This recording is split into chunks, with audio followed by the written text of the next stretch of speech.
opportunities to advance distributed energy resource aggregations in wholesale markets. These slides will be available. I'll sort of show you later, but the link to the report will be available, as well as just if you were to Google LBL in this title. So next slide, please. This is just an agenda at a glance. So the report itself essentially talks about state regulators and the role of DER aggregations in wholesale markets. So we do talk about FERC Order 2222, in addition to more general cross-cutting opportunities for state regulators and sort of the intersection of both of those. Next slide. And just some quick housekeeping items as people trickle in. So as you probably noticed from the mystery voice up top, this is being recorded. Right now, all participants are muted. So you should see a Q&A box that is available. Please feel free to use that for any questions you might have in that box. Natalie will be managing the Q&A, and we'll have some time at the end to go over some questions.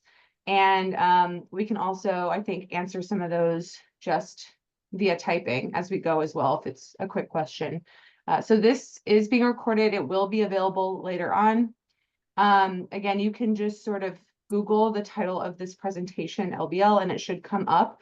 The recording and these slides will be available in a few days, and we'll also send a link to everyone who is registered. So next slide, please. I'm just going to quickly give a bit of background and motivation before passing it off to Adam, who's going to go over some of the Order 2222 stuff we do, and then I'll sort of bring up the end with a more general discussion on state regulator opportunities and some concluding slides. So first, background and motivation. Next slide, we have just some level setting. So why does this matter? And then why does it matter now? So I mentioned that regulators are the audience for the report, but this could be used more generally just as a review of what states can do, where ISO and RTOs are in terms of their Order 2222 compliance. But essentially what we have right now is that DER adoption has increased a lot in recent years and is set to continue to increase. And these include a bunch of different technologies interconnected at a bunch of different locations at a bunch of different scales. So when we're talking about DERs, it sort of runs the gamut, battery, solar, demand response, etc. When we have talked about demand response participating in wholesale markets in the past, you sort of think about these much larger devices. However, we're sort of venturing into the world of utilizing these small resources. So a lot of these small DERs that are being adopted right now serve to provide value to the household that they're in. So, you might adopt a battery and solar for bill reduction, or again, the battery could serve to get you through some outages, so for resilience. But there is also a lot of potential left on the table to provide more grid services, both at the distribution and bulk system level. And also they have obviously some unique challenges, but also some unique benefits when compared to these larger utility scale systems.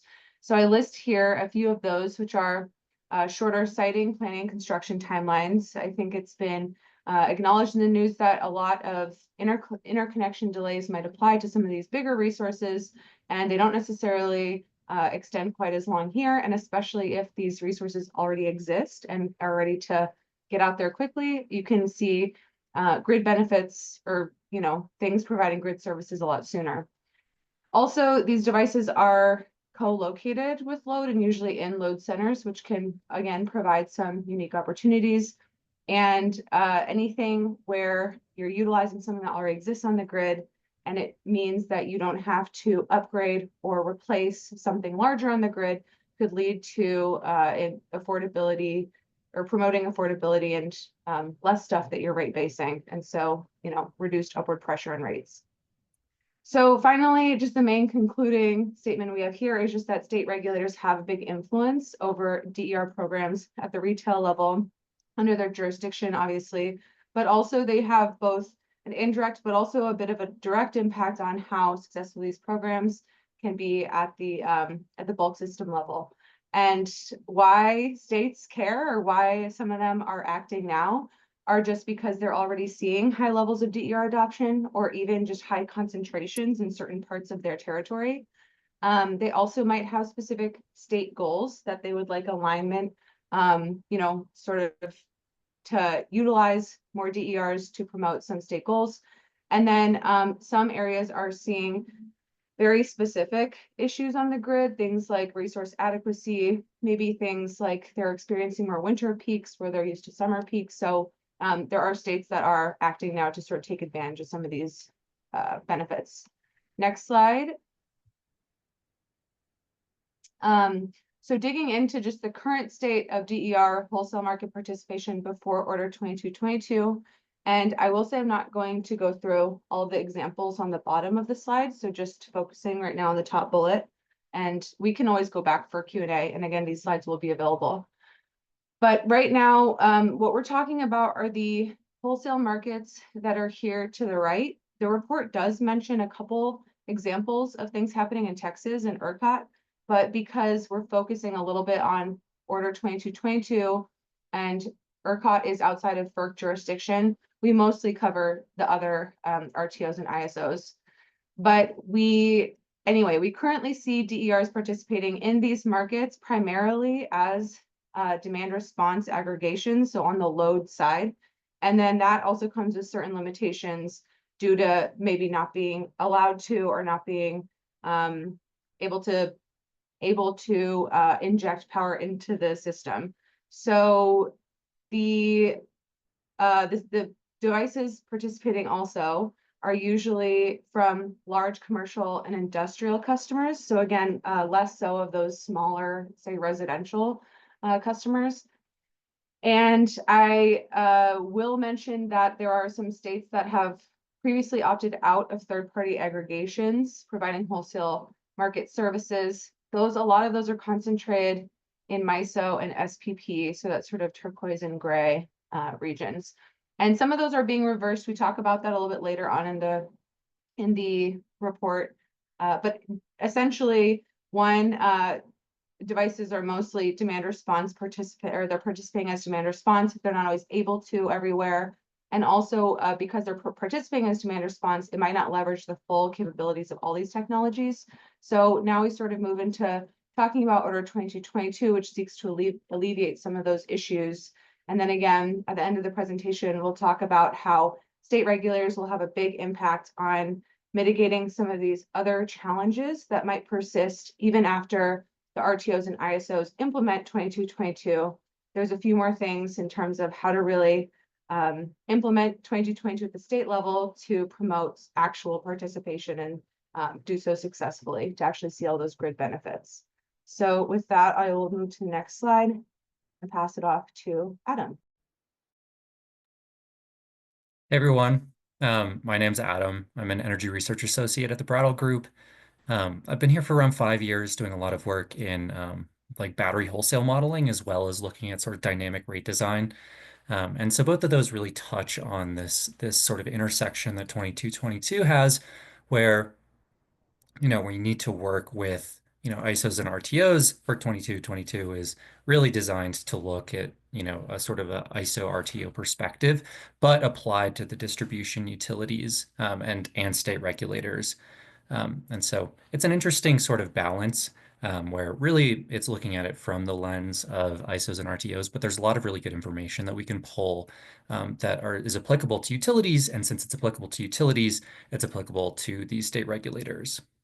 So if we go to the next slide, what we did here when we looked at for 2222 as a whole was we broke it out into these 18 categories of requirements. This isn't necessarily our own design of what these categories would be. For compliance documents generally align with these 18 categories. But what we did specifically is we identified 4 compliance and implementation issues. And there's a few criteria that needed to be met to hit this threshold of an issue that we then dug further into and did some more research into. So those sort of criteria were It was challenging. So multiple RTOs and ISOs required at least one filing to reach compliance. There was a lot of discussion around the approaches that different ISOs and RTOs were proposing. Some of the revisions within those markets were challenging to implement, and so there was a lot of discussion around those. And then the issue is relevant for state regulators as well because we're focusing this paper on sort of a state regulator approach. Um, the following slides are sort of designed to look at, um, wait, go back for a second. Uh, we're going to describe the approaches and proposals. So just look at sort of a, bookend approach. So on the left, we have this, on the right, on the far end, other end, we have this, as well as, some potential sort of hybrid middle of the road options, for each of these four, compliance and implementation issues that we looked at. Um, where relevant, yeah, we also, um, summarized opportunities that, identified by state regulators and RTOs where state regulators can play a role. And so we also have slides on that to sort of understand what an active state regulator could do to further, integrate DERs into the wholesale market. And just for some context onto how we pulled this information, we did focus our review on FERC documentation. So that's, really compliance orders, which helps to summarize a lot of the, stakeholder feedback as well as what the ISOs and RTOs were planning to do.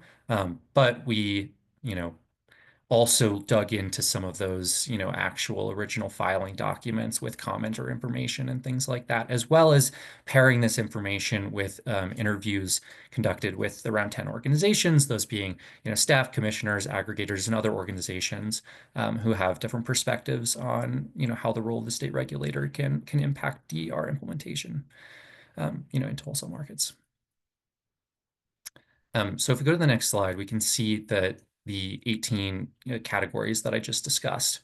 The four compliance and implementation issues, which we'll discuss on the next slide in a little more detail, are highlighted in bold here. So we see double counting of services, metering and telemetry, the role of the distribution company, as well as ongoing operational coordination. We also identified two other issues that were very challenging for ISOs and RTOs to implement. But they didn't have a lot of implications for state regulators. Just as an example, locational requirements is really challenging for ISOs and RTOs to figure out whether or not, DERs would be able to aggregate at either single nodes or if they would be able to aggregate at multiple nodes or across the entire ISO, and the implications surrounding those topics. But because that's really a wholesale market issue, there wasn't a lot of implications or opportunities for state regulators to participate in that, discussion. And so we don't focus on it in our paper, nor in this presentation. The other really interesting thing to note here on this slide is that while there are two ISOs, California and then ISO New England, who have come fully into compliance with Order 2222 requirements across all of these 18 categories, we see that in their first sets of filings, they still struggled with implementing some of these issues. So just as an example, with metering and telemetry, we see that even though California and ISO New England, currently are in compliance, they really did struggle and weren't in compliance during their first set of filings. And so, it's important to note that if we just take a snapshot of today, it looks like, they've figured it all out. It did take a lot of discussion to actually get there and figure it all out. Moving to the next slide. So now we'll sort of we'll discuss a high level of the four categories that we just identified as compliance and implementation issues, and then we'll dive into some of the key issues within those four sort of bigger buckets, and discuss the implications for state regulators and how a more active state regulator could promote DER integration. So just touching briefly on, each one of these four compliance and implementation issues that we've identified, making sure that we're defining it on the same page before we start talking about, sort of the, bookend options and how state, energy regulators can participate here. Double counting is the concept that a DER could participate in both the wholesale market as well as in a retail program.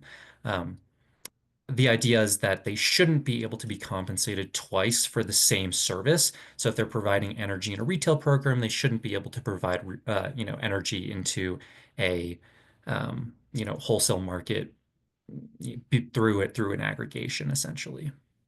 Um, for the role of um, the distribution company gets a say in whether or not they believe that the adding of a DER into an aggregation that will eventually participate in the wholesale market will be a safety issue or security issue to the system.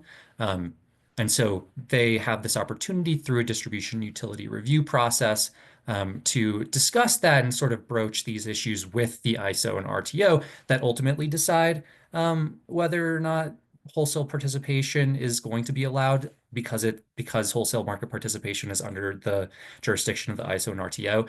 They technically have the final say, but they really do lean a lot on the advice and recommendations of these, distribution utility review processes. Um, Even once a DER has been approved for wholesale market participation, there needs to be ongoing coordination as well between, both the aggregator, the distribution utility where it's interconnected, and then also the wholesale market that it's participating in. And this includes protocols to override RTO and ISO dispatch, apply a performance penalty to DER aggregators if they're unable to meet wholesale, dispatch instructions, and then to create avenues to, discuss if they believe that something happened that they didn't believe should have happened, that type of thing. And then metering and telemetry. Um, again, it's metering and telemetry requirements for the wholesale market. For 2220 Order 2222 really focuses on, what the ISOs need, and specifically that's information for wholesale market participation. So, specifically for telemetry, we would be thinking about something like, real-time 4-second, intrasecond sort of voltage and frequency information that would be needed to provide something like, regulation services to the wholesale market. But there's an opportunity for state regulators here in that, some of the hardware that's already been installed for distribution, grid stability could potentially be utilized, again, for wholesale market participation. And so, there's an important aspect of how do you share that information between wholesale markets and distribution utilities, and ensure that there's no sort of overlap in hardware requirements. So moving to double counting specifically, and just taking a brief pause to sort of lay out what this slide looks like, because a lot of the slides that I'll be discussing really do kind of have this same structure. So just, to walk through, we have a why it matters statement.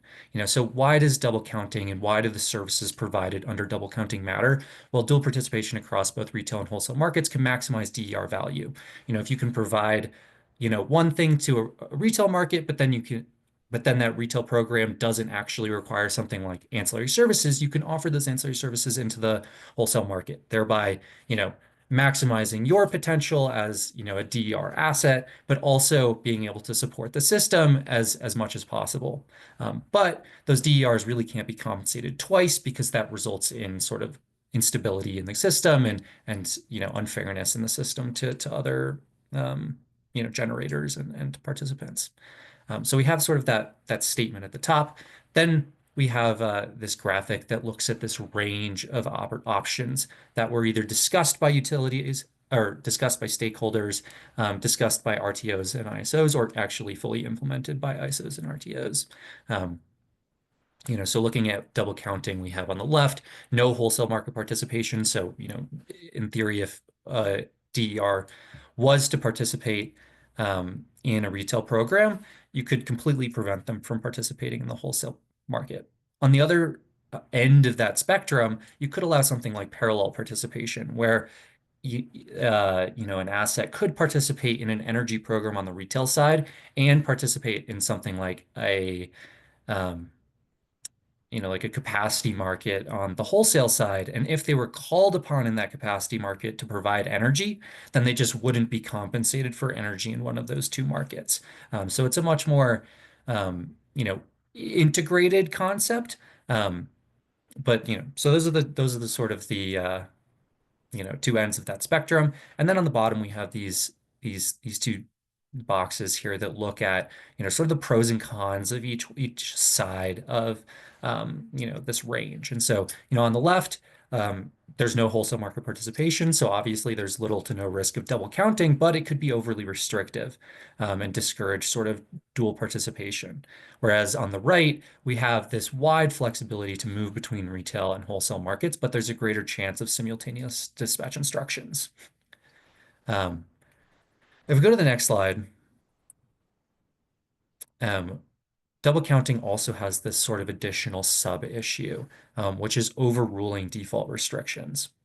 Um, and so there's a couple scenarios in which, specifically PJM, in which there's this, they define it as almost a release valve, where traditionally an ISO and RTO will never allow an exception for their rule. So if they believe that there could be a potential to result in double counting, all based on, what they define as could be some potential, where there's definitely a lot of room for discussion, and there was a lot of discussion around that concept, in 2222 filings. Um, but in theory, there could be, some opportunities for exemptions or exceptions where one retail program could lead to double counting, whereas another program might not actually result in something that in which, a DER would be double compensated for participating in both the retail and, wholesale market. And so creating this release valve actually provides state regulators, and distribution utilities a lot of opportunity to, sort of a little more finely, define how they will, create, these sort of retail programs, but also how they define double counting.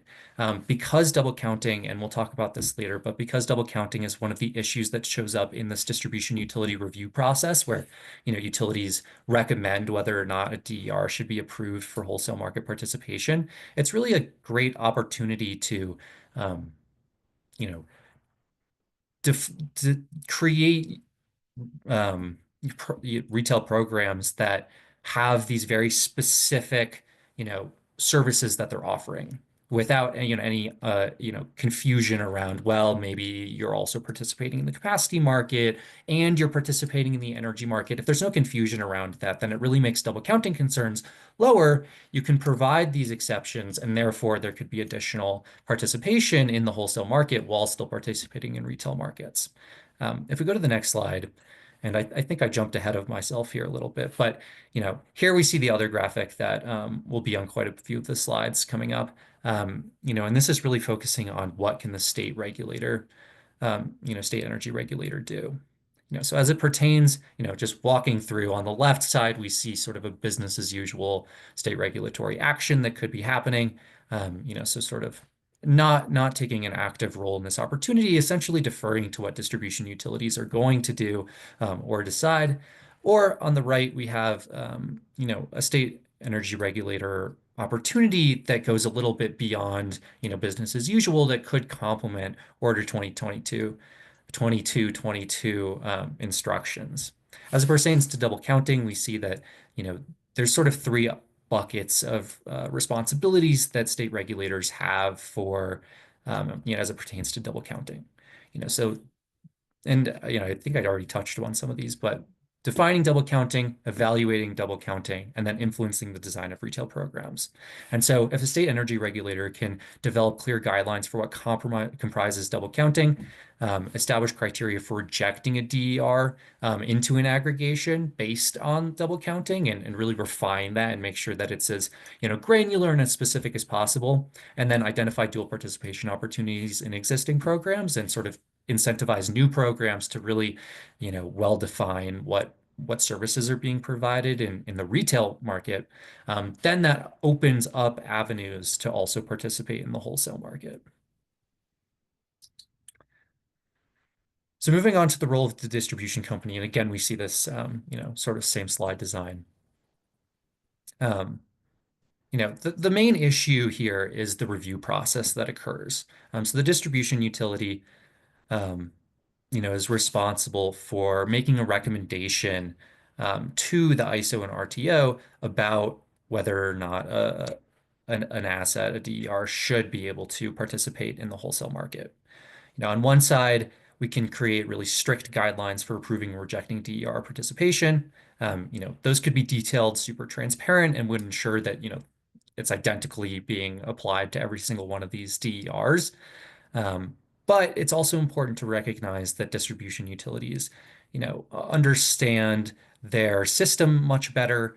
Um, they're the ones who are, going to have to be, ensuring system reliability. And so really creating these super strict requirements around what would be approved for wholesale market participation as it pertains to the local state regulator is somewhat of an overstep of RTO and ISO jurisdiction.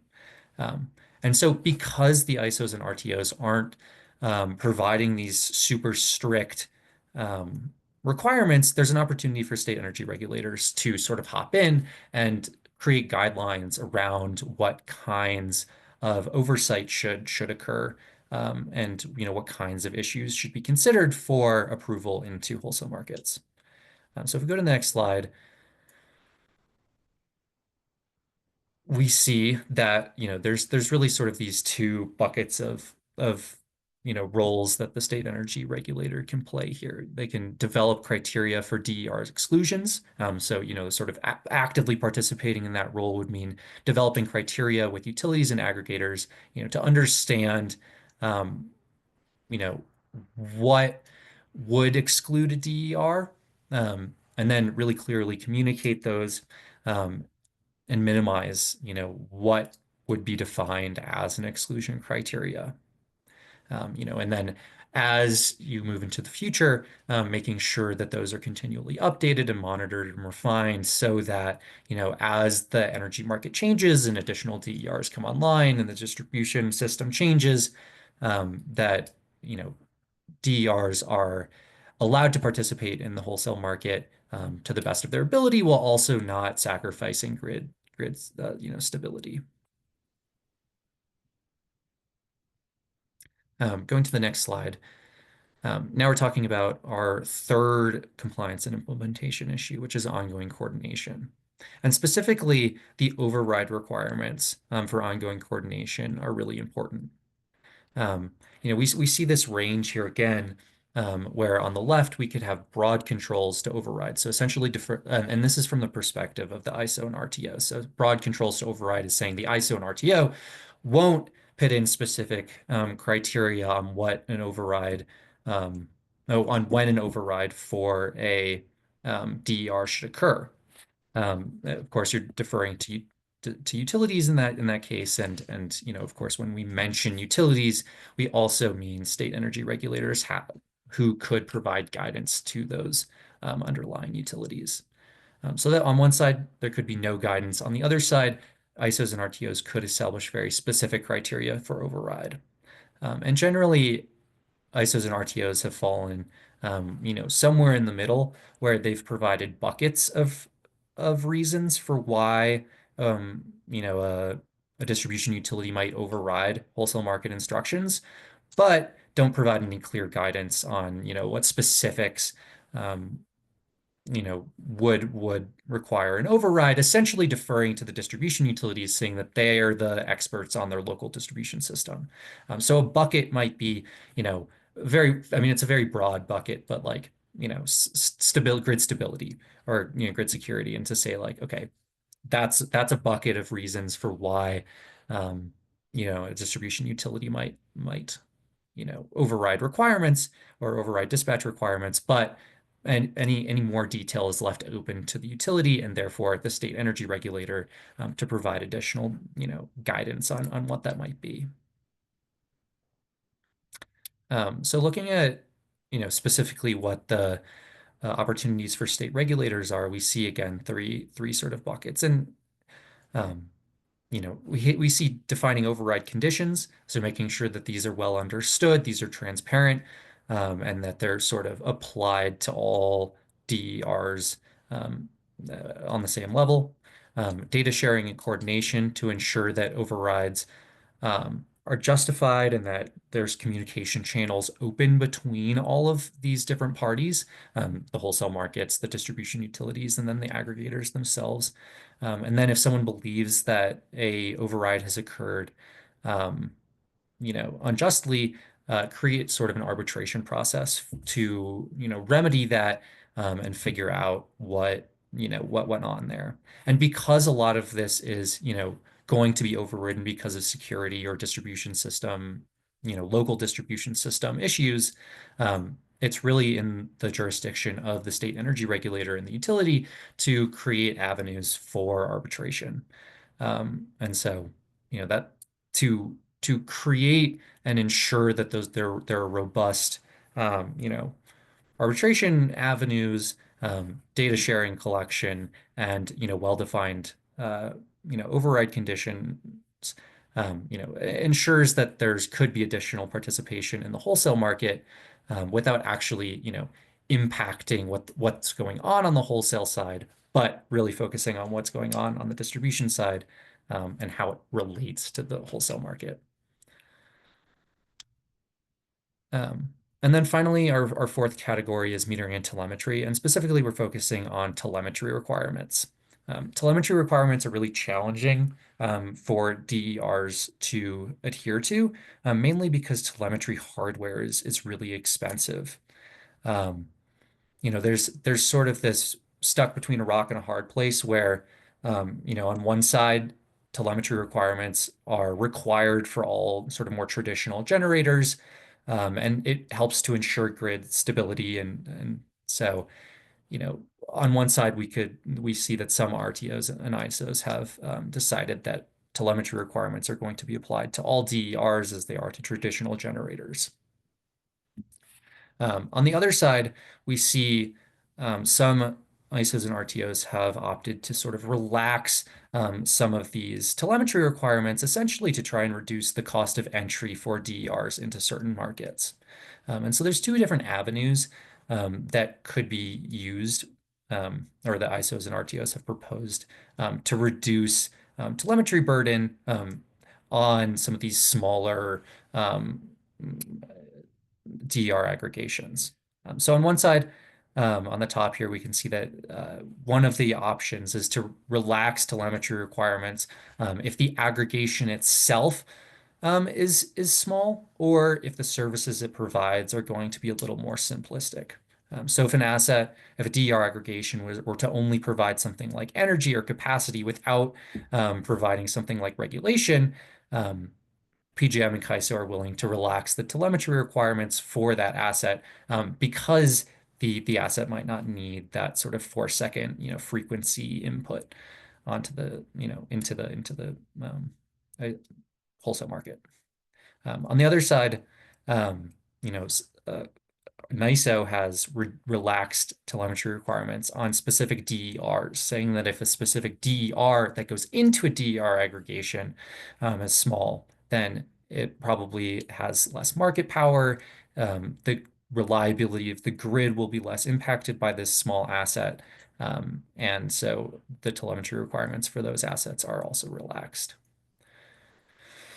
Now, the opportunity, if we go on to the next slide, for the state energy regulator is really around the hardware that metering and telemetry relies on. Um, Hardware is installed on every single DER to ensure grid stability on the distribution level. And that equipment could potentially be utilized by the wholesale market to provide the information that it needs to, provide energy and some of these other services. And so, if a DER is able to get away with utilizing the hardware that's already installed for distribution utility or distribution system requirements, then it would really lower the cost of entry for some of these DER aggregations and DER component DER as well. If that equipment can be utilized, then the other important concept and important, sort of bucket responsibility for the state energy regulator is to ensure that data sharing protocols are robust and set up between all of the different parties here to ensure that, yes, the data is being read in, but then the data is also being shared amongst all of the people who need that data. And so if this can occur, the cost to entry for these DERs could be lowered substantially and sort of allow additional wholesale market participation through sort of this back end, reducing costs through the distribution utilities purview. Um, So those are kind of the big four compliance and implementation issues that we identified from Order 2222. Order 2222 really is focused on the ISO and RTO lens and what ISOs and RTOs need to do to comply and enable DER aggregation participation in wholesale markets. But of course, it touches on the distribution system because that's where DERs are, connecting to the system. And so whenever we're talking about distribution utilities, we're also talking about state energy regulators. And so, through that lens, there's a lot of opportunity for state energy regulators to engage with the requirements of 2222, especially in these four issues, and sort of promote wholesale market participation through the distribution utility and sort of retail programs and things like that. But now I'm turning it back over to Sydney to talk a little bit more generally about opportunities that are out there for state regulators. Thanks, Adam. Yeah, and I think just to your last point, we did read through a lot of different comments by different stakeholders, and one fear is that the ISO and RTO rules will sort of default to retail utility discretion, and so that will just be there no matter what. So, that is an opportunity for state regulators to step in. But also absent that, I think some stakeholders were concerned about, the transparency and around the decisions that utilities might make in those instances of registration and dispatch signals. So next slide, I will be talking about the state regulator role a bit more generally. So what state regulators do well and how these three things are cross-cutting and intersect with each one of those four different compliance and implementation issues that Adam just talked about. All of these will be highly relevant to, again, sort of the successful implementation of any of those four things. And then again, proper transparency and specificity, I suppose, with anything that governs what utilities are doing in terms of governing these different DERs and the aggregations on their systems. So we have three categories here that we talk about in the report. The first is coordination, and then the second is policy and regulation, and the third is data collection, evaluation, and sharing. So the next slide, I will essentially go through each one of these three. The report itself has a bunch of different examples, and we have some listed here with links, but it is sort of heavily cited if you want more information on any one of these. And again, these sort of deal not only with Order 2222 implementation at the state level, but just anything that is highly relevant to DER aggregations and wholesale markets. So, state regulators broadly are good at bringing together stakeholders because they interact with a bunch of different stakeholders within their state and outside of their state. So this is traditionally done through things like working groups or opening dockets and creating a forum for discussion and gathering and addressing various comments. And we have listed here a few different states that have opened regulatory proceedings for stakeholders to comment on key DER aggregation issues. Obviously very related to Order 2222, but again, could also factor into some things that are maybe more state specific in terms of priorities or concerns. So the next sort of super bullet here is interstate regional coordination. This is also something that regulators have been participating in for a while. So if there is some sort of issue that is not specific to their state. It's a way to share and learn from other states. And, there are these regional coordination efforts that might be for specific topics. So another thing that's important when dealing with interstate regional coordination is that for this topic in particular, these third-party aggregators might be interested in one or a few different wholesale markets, and those wholesale markets span a bunch of different states. So it is easier to participate in one state and another if those data needs or some of those rules are maybe foundationally similar or even more similar. And it's easy to play in one market versus the other. So it makes it easier to sort of widen their span. So any standardization where possible would encourage, participating in multiple state markets. And this could be for things like terminology. So just when we're using the word, are we talking about the same word? Things like metrics, different service agreements or other contracts, data collection, and standards and requirements. So we have here linked a couple of examples. So NARUC and NASIO has their DER integration and compensation initiative. And we also linked Collaborative Utilities Solutions DER registry. And that's to encourage partnerships and standardized data for easier coordination. And again, it might not look like the exact same state to state, but could have this sort of similar foundation. So it's easier to change a couple of things versus changing wholesale to participate in one versus the other.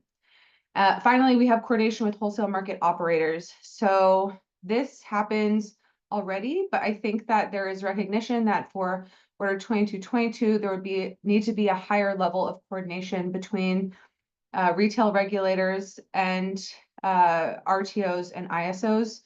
So I've seen actually keep asking questions in the Q&A. We'll get to them, but I sort of saw a question come in that might relate to this. But essentially, these states, there are different groups that represent states in certain footprints of these RTO ISOs. So we have a couple of examples here.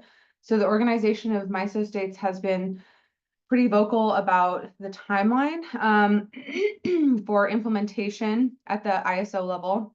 Also, the need for resource adequacy now and the benefits that DERs could provide there. And also, we put here on the right-hand side just a screen grab of an RTO Insider article that is sort of showing how OMS stresses the need for data coordination under Order 2222. So they are actively engaged. And we also have here the New England Conference of Public Utility Commissioners, which again deals with a lot of things at the ISO New England footprint. And so they have a regional working group focused on winter reliability challenges. And I think similarly are looking for ways that DERs can be leveraged to provide some of those services. So the next slide, we'll get into policy and regulation. So I guess I should also just explicitly mention again that FERC does not have jurisdiction over state regulators, over retail regulators more generally. And so states would be sort of a voluntary actor because their main bread and butter might be things like the policy and regulation that they're conducting at the state level that sort of governs what they have jurisdiction over, which are, again, the utilities in their territory and the different customers and DERs integrated at that level. But again, there are linkages, as Adam mentioned. So, right now, state regulators already, if they're not even addressing DER aggregations at the wholesale market level, they do influence how DERs are valued.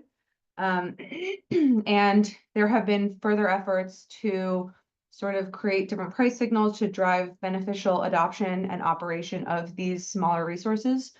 So this is done through things like tariffs, incentive programs, and even performance metrics.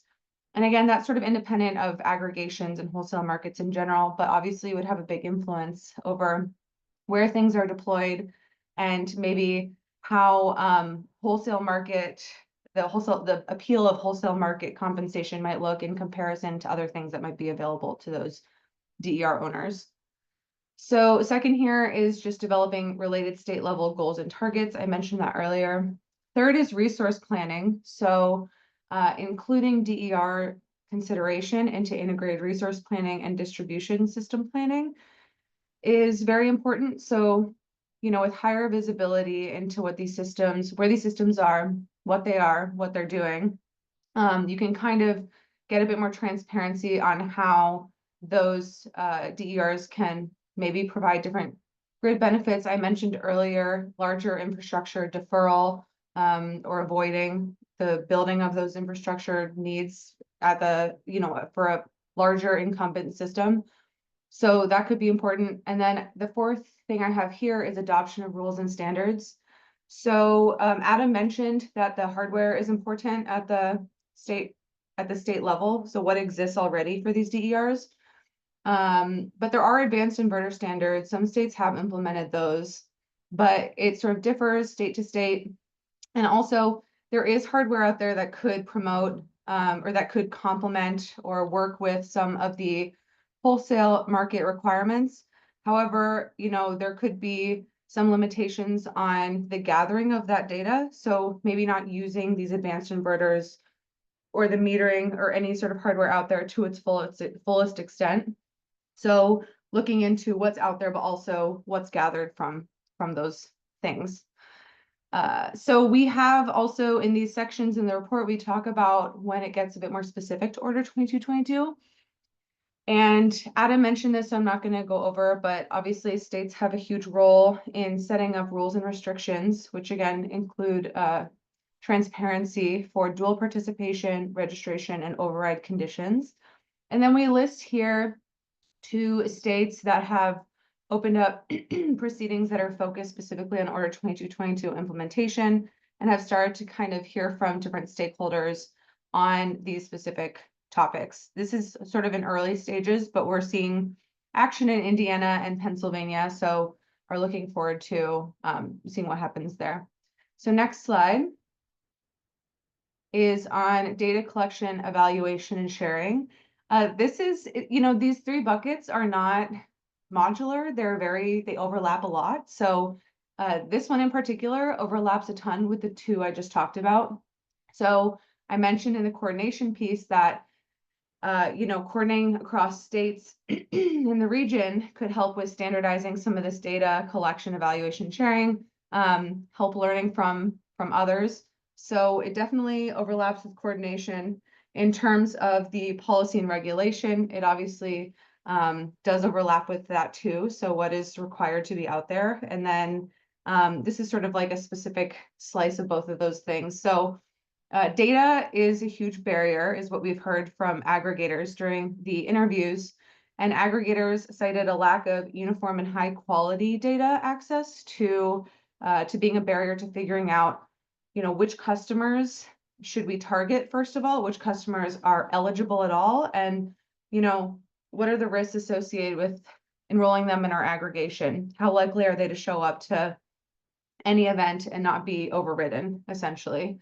So the aggregators have noted a need to understand these data at the point of things like planning the aggregation, registering the different DERs, but also operationally, they need to know what's going on more instantaneously in real time to actually figure out how to bid and dispatch these resources. And then finally, they need a high level of accuracy after the fact to show who actually performed for settlement purposes. So that is all sort of like the aggregator need, but the utilities also have a need to protect data privacy and protection of their customers. So states are having to sort of play the mediator between those 2, sometimes conflicting needs of those 2 parties. And so we mentioned here the mechanisms where state regulators can influence data practices. So this is through things like interconnection and operation agreements, what required metering and telemetry, and then tariff requirements, also evaluations of different programs and data sharing practices. So again, on the right-hand side, just talking about some states that are currently addressing this issue. Similar to the last slide, these are a bit more of early stage efforts. But New York has an integrated energy data resource platform to essentially expand utility data access. New Jersey has an ROI that they just issued related specifically to Order 2222 implementation issues that touch on this. And then NARUC also has a data sharing collaborative that they recently started, and they've published a framework and a playbook. And again, all this stuff will be available later. So quickly moving to the next slide, to the main takeaways. I will just actually leave this here because I think we want 10 minutes for questions. But the main takeaways is just that DER adoption is increasing. State regulators have an obvious influence over what's in their territory, but they do have an influence in the sort of more voluntary role at the bulk system level. And there are sort of this potential out there, there's opportunities for states to really sort of figure out the benefits to their state, how they can kind of complement one another, the wholesale and the distribution system participation, and sort of provide some influence on those 4 different requirements via those 3 different mechanisms that I just talked about. So with that, I think we will turn to some of the questions. And Natalie, I think, has been managing those. Sydney, I can't actually see very many of them. So I don't know if you or Adam want to Sure. take a look at them and think about which ones you want to answer. Yeah, so it looks like Adam answered one. ISO access to utility meters. So the issue is that the utility in this sort of aggregation space is not the market participant, it is the aggregator. So it's the aggregator's responsibility to gather the data. And gather the data again would mean do it for registration. So to show that the DER is eligible, so it's not it's following all of the local rules and restrictions and is, not conflicting with any of the double counting. And then also, again, like to show settlement. So it is the aggregator's responsibility because the ISO only cares about the actual aggregation. So at the point of interconnection where everything's already aggregated together. So I think that it's a bit moot because the ISO and the utility they don't have that direct relationship. In the case of third-party aggregation. So let's see. I guess we can just go in order. We have 4 more questions, I think. So there was a question about double counting, and I will say that double counting is a very tricky issue and one that has not all been resolved. So there was a question that I think you can see. I just put it live. Is the issue of double counting overcompensation or the technical aspect that, it's called upon and it's not available? So the double counting and the double compensation issue that we talked about here is more about compensation. So it's just unfair for something to provide the same service and be compensated twice for it, I think is just the main point of that. But you're absolutely right in that there is a risk that there are negative consequences to calling upon something and it not showing up. It also could be the issue where you're calling upon something, but it's actually doing something. Say the ISO is calling upon a DER to do something, and it's actually being called upon by the distribution company to do the opposite thing. So it could actually be exacerbating issues at one grid level or the other. So there are definitely some operational concerns. But in terms of non-performance, we go over this in the report, but it doesn't really show up on this presentation, but aggregators are subject to fines for non-performance or underperformance. And so that's also, that's a risk that the aggregator holds. So if they, if the ISO calls upon something and it's doing something else so it can't perform, then that is exposing the aggregator to risk of underperformance, which again is why that data access is really important. So the aggregator doesn't bid that resource in the first place if it seems like it'll be doing something else. The trade-off of cost of double compensation versus underutilization. So double compensation just can't really happen because it's unfair. So I think that it's just all the rules should be to avoid double compensation. But then again, when setting up the rules, it is really important to promote dual participation to, again, maximize those DER benefits that are possible. So it's sort of in the planning and the establishment of these rules that trade-off exists versus operationally, double counting should be avoided at all costs. I don't know, Adam, if you have anything to add to that. Yeah, I mean, I think, looking at where ISOs and RTOs have actually ended up, this is sort of uncharted territory, allowing DER aggregations to participate as full market participants. And so they've skewed as conservative as they can while still allowing the participation of, DERs into markets in most cases. And this is one of those places where they've tried to skew pretty much as conservative as possible while still allowing this concept of being able to participate in both retail programs as well as in wholesale markets. So, while there is this idea that, dual participation could occur at some point, it does require a lot of communication between the distribution utility and the wholesale market to ensure that there isn't double compensation. And conservatively, ISOs and RTOs have argued that that's a large burden, especially as, this is sort of uncharted territory, and have restricted that sort of more relaxed opportunity in the market. Yeah, definitely. Okay, so the next question is from Bill. I'll post it up there, but the prosumer is the investor in DERs, but the aggregators are incentivized to maximize their share of aggregation revenue. Do we need prosumer protection rules? So this is actually a great question. Yes, that is absolutely something that falls within state jurisdiction or retail regulator jurisdiction. And we're already seeing a concern with that. I mentioned in the earlier slide, again, this wasn't a highlight of the presentation, that under demand response rules, some states opted out of allowing third-party aggregations, and some of those are being, those have been partially reversed in a few different states. So in Michigan, Missouri, and Wisconsin. So what is actually happening, it's kind of interesting.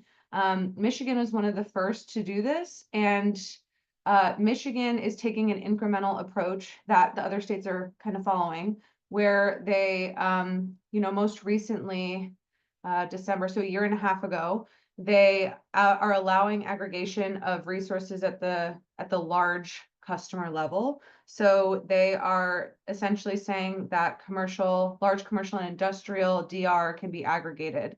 And that is because they essentially cite this exact concern. So they want to make sure that they get all of the customer protections in place before they let aggregators enroll some of these smaller, say, residential customers. So they're sort of taking an incremental approach to learn about the different risks associated and figure out how to sort of protect, especially residential customers, but smaller customers.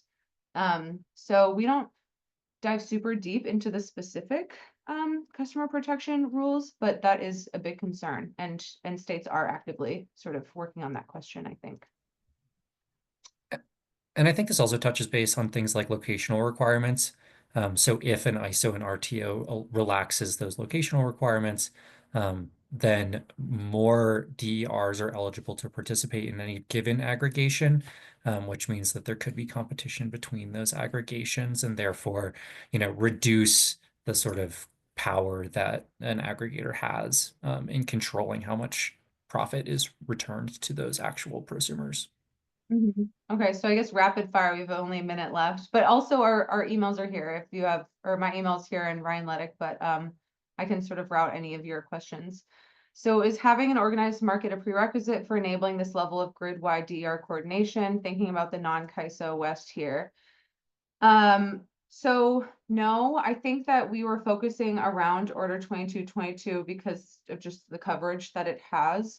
But all this to say that I think it'll probably depend on the different specific markets, but DER coordination can happen at whatever sort of jurisdictional level you're looking at. So I don't think it is necessarily isolated to just the RTO and ISOs, but they all do sort of have to comply with the stuff that we talk about here has to comply with FERC.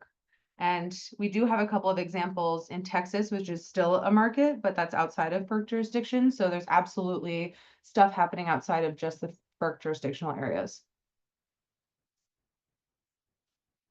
I guess one more. We're right at 2. And this one I think is more for Adam, but telemetry requirements, did LVNL identify any accuracy standards or technical requirements that interviewees thought struck a balance between cost and performance? We didn't look super closely into like actual requirements, but you know, it is important to note that some ISOs and RTOs essentially set that they have to follow the requirements applied to larger, you know, more traditional generators, and that there wasn't any opportunity to reduce those requirements. Whereas some of those markets, like I was saying, did allow for some flexibility there. But as far as like specific requirements, you know, whether like a 4-second reading or a 2-second reading, you know, is the technically appropriate um, you know, requirement. We didn't dive that far into that type of stuff. Yeah, I think that is true. I think that we cite a lot of things that maybe do dive a little bit deeper. But it's also just, I think one thing that's showed up is that looking at the actual need for the service has been important. So if you only you know, need to know what something is doing every 5 minutes, then requiring a sub-second data reading is maybe, you know, an extra burden for those smaller DERs. So sort of figuring out where it can be aligned, like what can AMI provide versus not provide, because some services it just can't get down to that level of granularity needed. So I think that is sort of like the hypothetical balance, but we didn't really dive super far into it. The last question was just about the state of tension between utility ownership of DERs and behind the meter DERs in the state forums.